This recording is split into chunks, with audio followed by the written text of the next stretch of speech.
নমস্কার বন্ধুরা, ব্যাচেলর জীবনের একটা চটজলদি রেসিপি। চিংড়ি মাছটাকে নিয়ে তাতে একটু নুন হলুদ মাখিয়ে রেখে দিলাম। তারপর দুটো পেঁয়াজ নিয়ে ভালো করে পাতলা পাতলা পাতলা পাতলা করে কেটে সাইড করে দাও।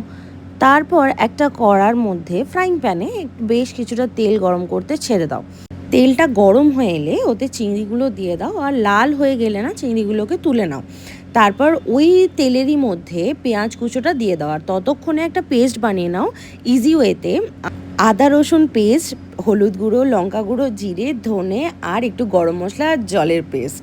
তারপর ওই ভাজা পেঁয়াজের মধ্যে ওটা মিক্সড করে অল্প জল দিয়ে তেল ছাড়ার জন্য অপেক্ষা করো। তারপর তাতে পরিমাণ মতো নুন আর চিনি আর জল দিয়ে যখন ওই ভাজা মশলার গন্ধটা চলে যাবে তখন তার মধ্যে জল আর চিংড়ি মাছগুলো দিয়ে ছেড়ে দাও। তারপর কিছুক্ষণ নাড়াচাড়া করে লাস্টে ধনে পাতা ছড়িয়ে ওটাকে গরম গরম পরিবেশন করো ভাতের সাথে তেলে ঝালে চিংড়ি।